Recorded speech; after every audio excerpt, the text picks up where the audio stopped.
morning, everybody. Good morning. Welcome to Morning Breath for Sunday, February 8th, 2015.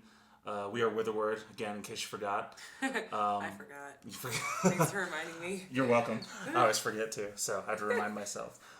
So yeah, we got a fun one today. Got a fun newer song today. We haven't played this one out that much today, so that'll be cool. Yeah. Just like last week, we did. Yeah, we've been doing that lately. And the week before. Yeah, this will be the third new song in a row. Yeah, so you're in for a treat. So the first thing we want to talk about today, in line with what we do as a trade, are the musical influences, that we've accumulated over the years. And it's a question. It's a question I've gotten a few times. I'm sure, you've gotten it several times. And it kind of goes along with people ask, well, what are you? Well, what do you sound like? What genre are you? And then you can We still don't know how to answer this question properly. Yeah, we're just a mutt genre, I guess. That's what we should say. We're mutts. Mutt, yeah. Isn't everybody anymore, though? Yeah, I'd say so. Genres are kind of lost in this day and age, you Well, know? and that's true. And so the alternative would be to say, well, what bands do you sound like? And I can't really answer that either. So Yeah, I mean, we can kind of answer that, Yeah. Like, we've gotten, like Simon and Garfunkel meets, Civil Wars. Civil Wars meets, What was it? Sugarland. Was the other one we got. That's right. Yeah. So not like we don't sound like any of these bands, but like together, maybe. Yeah, kind of mash them all together. That would look really funny too. Yeah, yeah, I'd love to see that video. But yeah, that's what we've been kind of described as. And I think individually, it's interesting to kind of explore where we came from. So why don't you go first? What are yours? Because I don't think I fully know, honestly, what all of yours are, all of your influences are. So. Well, what's the one thing that every person says to me at every single one of our gigs? Yeah. Do you have a theater background? Well, yes, I do. And then it's funny because then I'll follow up by they'll be like, "Sorry, I didn't mean to insult you." I'm like, "No, it's not an insult." No, not at all. I do have a musical theater background. You make her day when you say that. So. I love it. I grew up listening to Disney, which is why it was really exciting for us to do that. Well, for me, I should say, do the Ariel cover. Yeah. If you haven't seen that yet, go check it out in the cover flip. But yeah, I grew up listening to musical theater. I would buy them on CD, or, my parents would buy them, and I would, put them into the CD player and dance around my living room like I was in a Broadway show. Yeah.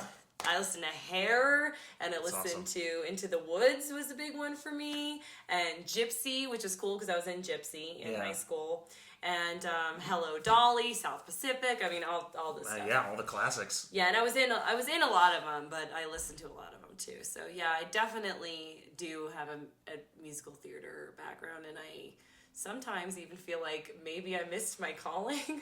Sometimes I think about why did I not go into musical theater? Yeah. Not that, I'm really happy with what I do, but it's just funny because I get that question literally at every single gig. Yeah. Especially lately. I don't, it seems to be happening more and more. Yeah, I've noticed that more people are asking, and I think I think that comes across in some of the music that you've written. It's very noticeable.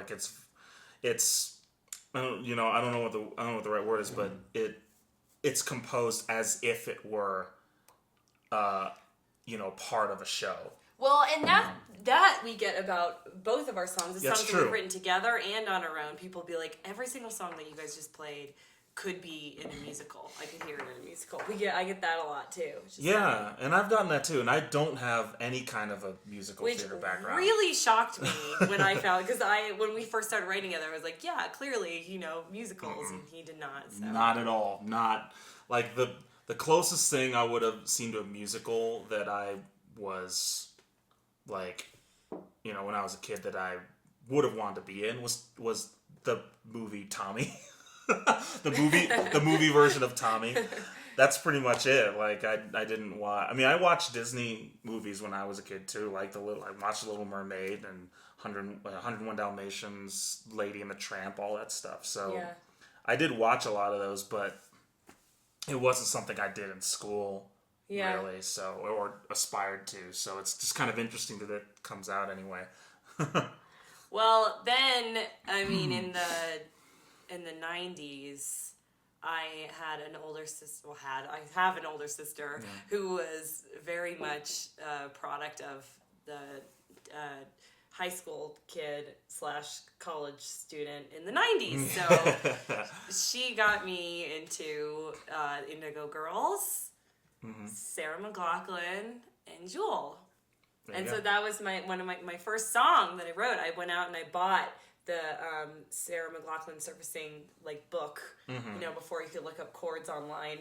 Oh, you get the chord, you get the album book. Yeah. Mm-hmm. Yep. And I taught myself how to play that song. I looked at the chords and I figured out where to put my fingers, and I learned how to play Building a Mystery. And and then I started writing my own songs basically because of Jewel, Sarah McLachlan, and Indigo Girls. Well, how old were you roundabouts? I wrote my first song, I think I was 14 or 15. Okay. It was shit. I can't remember what the first song was called. And then I remember what it's about, which it was about a distant family member. Because I remember I didn't know anything about love, and so I was like, well, I can't write about love because I wouldn't represent it well. Everybody would know that I don't know what I'm talking about. It's good that you had that editorial integrity at such a young age. It was a funny thing to get, and then I started writing about love, and I was like, this is stupid. Everybody's gonna know. I don't know what this is. But then I wrote Midnight Love Song was one of my first songs. That sounds cool, actually. And, I had a song that was about a airline pilot. Yeah. I can't remember that one either. It was about flying. Cool. Where to go from here? How do I know that you won't turn back? It was really good. Wow. When was this high school? Not good. Yeah. Mm-hmm. Okay. Yeah. And then I don't know. I just kept writing shit songs for years until they eventually got better, I think. That's what we're talking about. We're talking musical influences, and now that's kind of grown into. I got really into Americana kind of singer-songwriter stuff. Like I'm still very obsessed with an artist named Bob Schneider. He's excellent amazing. artist. Yeah. Awesome. One of the best live shows you'll ever see. And his albums, he's got tons of albums, and they go across the board. He's a genreless artist. Yeah. And he even came to me. That's how I wrote Home. He came to me, if you guys know the song Home that's going on our next album, he came to me in a dream and sang the chorus, and then I wrote the song. But that's for another Morning Breath episode. So Bob Schneider and Ingrid Michaelson, huge influence on me. Another brilliant artist. Brilliant. Yeah. Brilliant. And so those are kind of my main two right now. And, Ryan Adams. Those are my top three in my adult life. Cool. Yeah. So how about you, Ed? Mostly, I suppose if it leads up to now, like the stuff that I do now, it's mostly a lot of jazz influence and a lot of folk influence. Like there's, when I was a kid, I was playing piano mostly, and so I was doing classical training. So I wasn't, sitting down trying to mimic like Billy Joel or Elton John or anything or whoever. But I was listening to a lot of classic rock when I was a kid because that's what my mom listened to. So I'd listen to a lot of Zeppelin, Who, the Kinks, Rolling Stones. And eventually when I started learning how to play bass, those are the bands that I started listening to. So it started in classic rock with a lot of the classic rock groups. But when I started writing music, it was this sort of like, I don't know, piano, new agey bullshit kind of stuff. Like, and it didn't really change until I got in the guitar, like that kind of. And then I started listening to a whole other subset of music. I started listening to more folk, some Americana. So, like Simon and Garfunkel, I listened to them all through my childhood. And, my mom used to play me James Taylor when I was a kid. And so that kind of just stuck with me. And then lately, I've been getting into kind of more, even more folk artists. Some old, some new. Like Bert Jansch is an older one. He passed away a few years ago. But I found him through Fleet Foxes, which is one of my other big influences. And I absolutely, I know you love Fleet Foxes. I will listen to them forever, and it will never get old. Like, that's his pick-me-up album on the road when Ed's doing his long driving jaunt. Yeah. And he starts getting sleepy, so I throw on the Fleet Foxes. Yeah, that's right. Because I know sings the whole album. I know the whole album, both albums back to front. I love Fleet Foxes, and Laura Marling is another artist. She's a British folk artist and brilliant songwriter. And so I try to mash that up with jazz stuff that I've listened to. Mostly jazz guitar artists. Like there's not anybody in like famous jazz artists that I pick up anything from. It's mostly the people that I've been around in Nashville.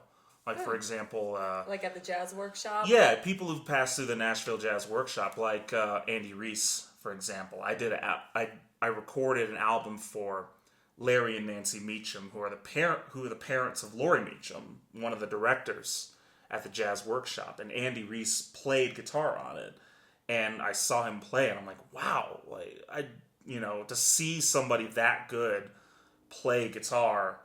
It made a big impression on me, and I immediately went home and just tried to mimic what he was doing, and that, and once I started writing better songs, like when I started writing with Lauren, started writing with you, and I started becoming more of a songwriter, and mixing all of these different influences in that I've picked up over the years, mostly folk and jazz stuff, but I've always wanted to include the story element of the folk songs too. Like that's what I find most intriguing. So yeah, it's kind of folk plus jazz. Folk jazz. Yeah, that's pretty much what. Faz. Jolk. For Jolk, that's actually better. Jolk is better. What about Sweet Billy Pilgrim? Would you consider them folk? Because you listen to a lot of Sweet Billy Pilgrim. Oh, jeez. Yeah, I guess that's another big influence. I completely forgot about them for some reason. I don't know. You should check that album out if you haven't. Yeah. Sweet Billy Pilgrim. Crown and Treaty is the one that I got introduced I think, to them. honestly, I think a lot of because, Ed, we produce our albums together, but he does most of all the mixing and all the engineering, and so it's definitely kind of weighs heavier that way as far as the records go. And I think that I hear a lot of Sweet Billy Pilgrim influence in our recordings, more than writing. I think in the newer one, certainly, like the Music Monster, certainly, like more the so. Harmonies and the parts and no, you're right. Well, there was a song, the Blinded by Paradise, like that was directly influenced from a Sweet Billy Pilgrim song called Blood is Big Expense. And I remember when I played the two back to back just by accident on my iPad, like they felt very similar, and I was really happy. I was almost excited. I'm like, because I wasn't expecting it, and then the Sweet Billy Pilgrim song came on after it, and I'm like, wow, they feel kind of the same, So, I would count them as a big influence. Yeah, on both sides of the coin, the songwriting and the engineering, for sure. They do some great stuff. Yeah.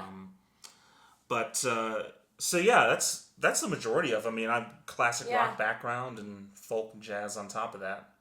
So. So we hope you have some new artists to go check out. Yeah.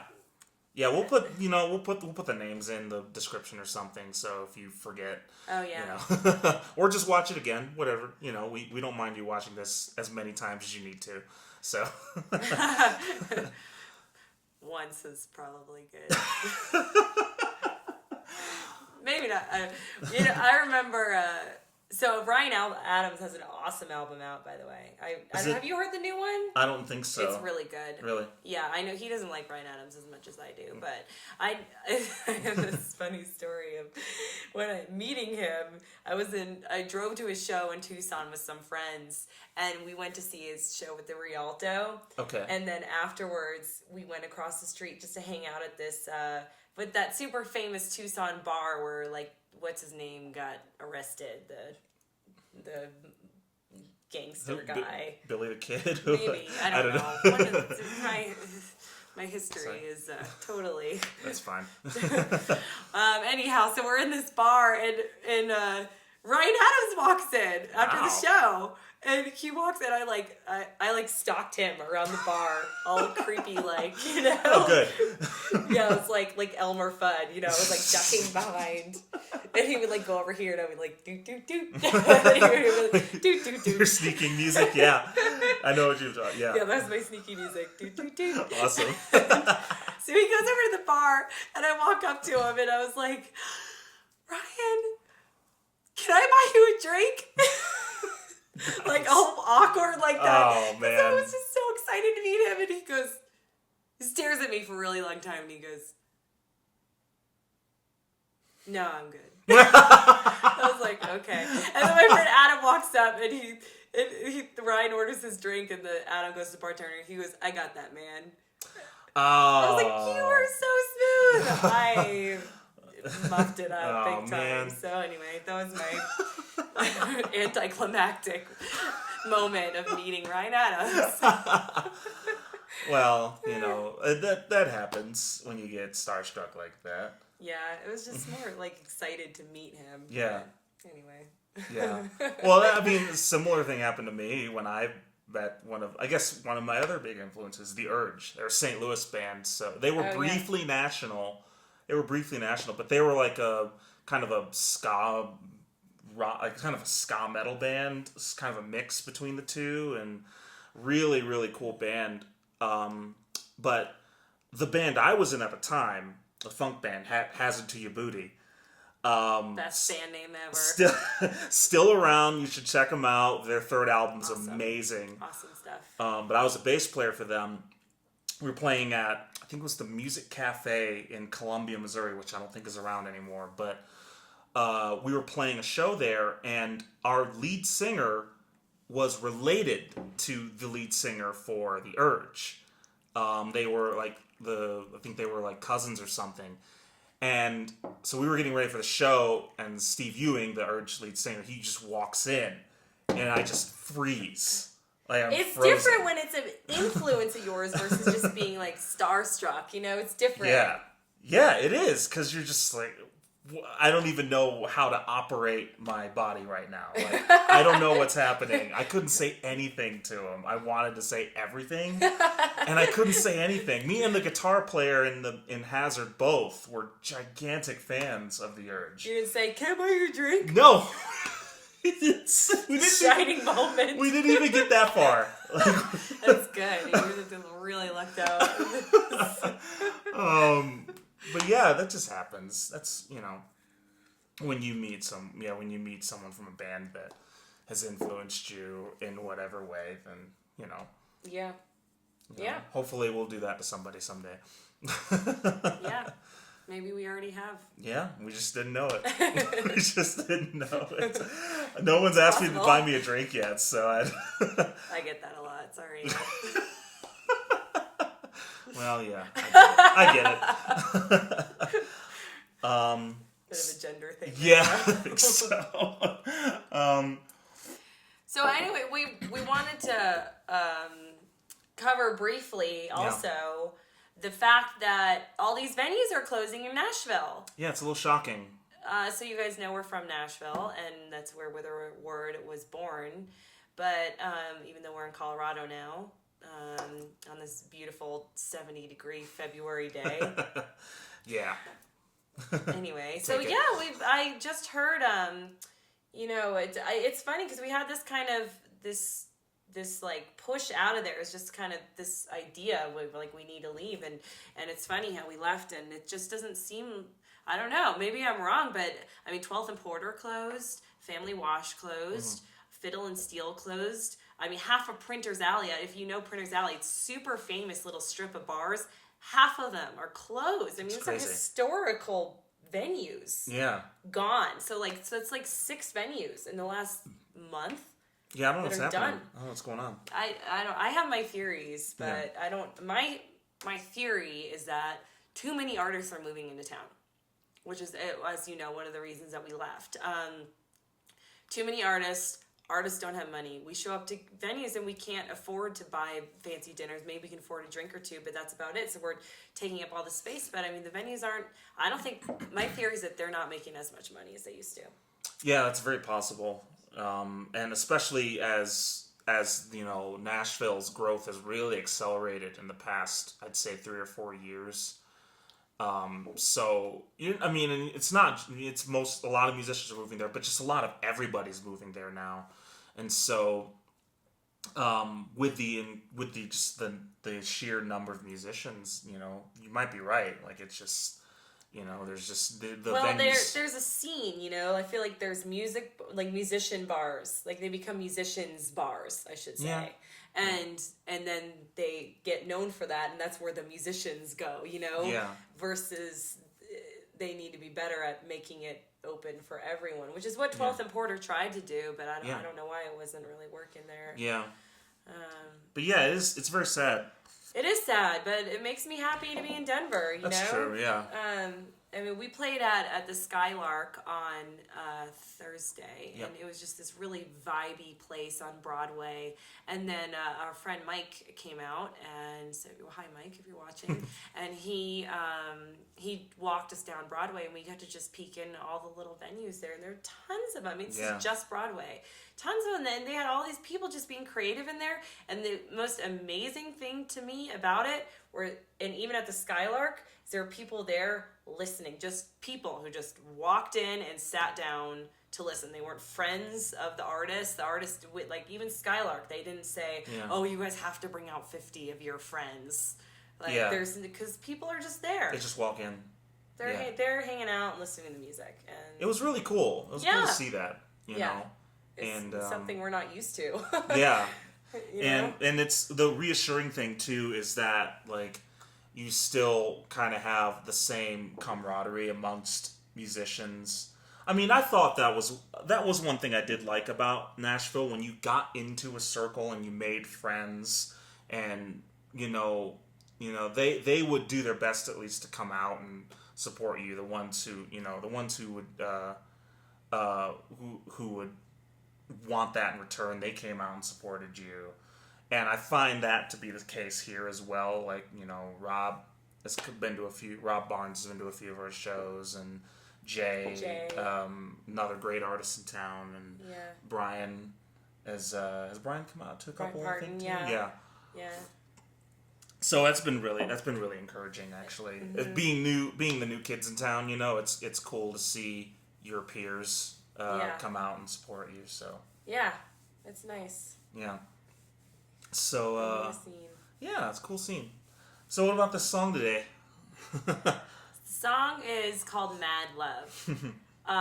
It's a song I wrote, probably about a year ago, maybe a little bit longer. We just haven't played it much. It's one of our favorite tunes to play, but we just haven't gotten there. There's a lot of around songs, to it, folks. Yeah. Lots of songs. So we haven't gotten around to it yet. And so we're kind of getting around to it now. We're talking about maybe putting it on the next record, and honestly, I can't totally remember what it's about. No? I have a sneaking suspicion, and it might be about somebody that I don't even want to talk about. Okay. But I will tell you that, which is funny because I thought I never wrote a damn song about that person, and I think this might be about that person, and I'm not happy about it. But I might be wrong. I can't really remember, honestly. But it's probably who best. I wrote it about. Yeah. But I will say that the second verse is like one of my favorite verses that I've written because it references the board game Clue. Yeah, that's really cool. That was really fun. I like that. Yeah. But yeah, I'm happy with the lyrics on this, and I'm really happy with the musical direction that it's going with too. You know, Ed's flair to it has definitely brought it to life. So I'm excited about it. I don't really know what else to say about it. It's just a quirky little tune, and it's fun. So I hope you guys enjoy. All right. Without further ado, Mad Love. I'll just play it now. Okay.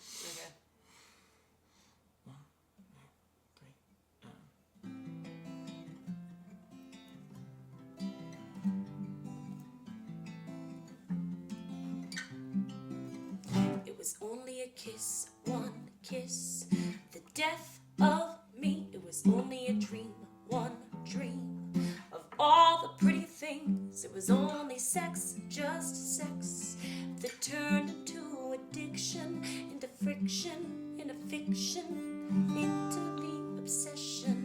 You counted all the stars, connected all my freckles, collected broken hearts just to play your game of checkers. I wore your scarlet letter, you only wore me down. I'm not angry, I went crazy in the mad love that I found.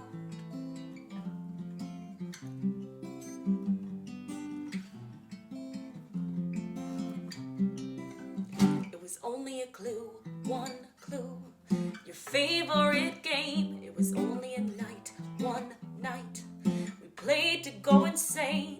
It was an easy alibi to pin it on the butler with a revolver in the kitchen to end all my suspicion. You counted all the stars, connected all my freckles, collected broken hearts just to play your game of checkers. I wore your scarlet letter, you only wore me down. I am not angry, I went crazy, and the mad love that I found.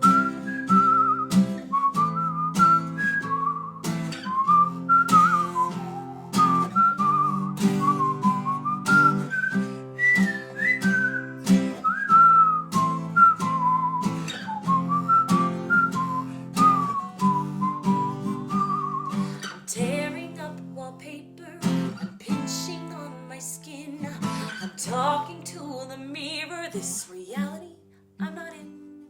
You counted all the stars, connected all my freckles, collected broken hearts just to play your game of checkers. I wore your scarlet letter, you only wore me down. I am not angry, I went crazy, and the mad love that I found. Counted all the stars, connected all my freckles, collected broken hearts just to play your game of checkers. I wore your scarlet letter, and you only wore me down. I'm not angry, I went crazy in the mad love that I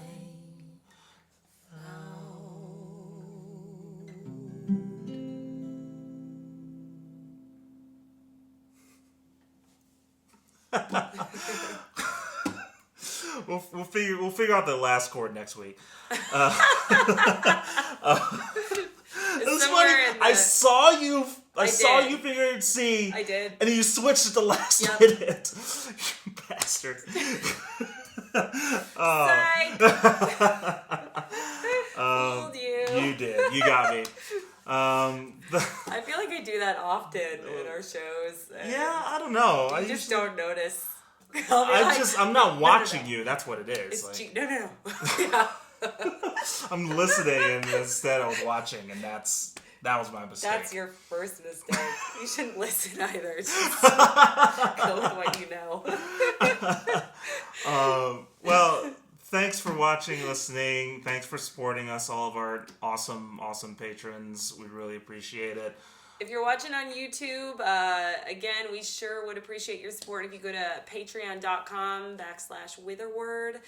Then our videos are only $1 to watch them early on Patreon, and yeah, it's only $1 to but it's a lot of money to us, so Yep. we can go to McDonald's and get an ice cream. Yes. Actually, our goals are growing, and in case you haven't noticed, our videos are getting better and better. So we're hoping that's going to keep happening with your support. So thank you guys. We appreciate it. So don't forget to like the video, subscribe to the channel if you want to see more cool stuff. And until next time. After these messages, we'll be right back. It's just hilarious that we say that because we're not coming back. Well, we are. It's just not. We're not going to be right back. Yeah. This is not a commercial break. We'll be. Well, it might be. I mean, we're still gonna sing it though. It's an advertiser's dream to have a week-long commercial break. Like, it'd be amazing. There's all kinds of shit in between going on. Yeah, that's true. We'll be right back after life happens. After a week's worth of life, we'll be back. After life happens. We'll be right.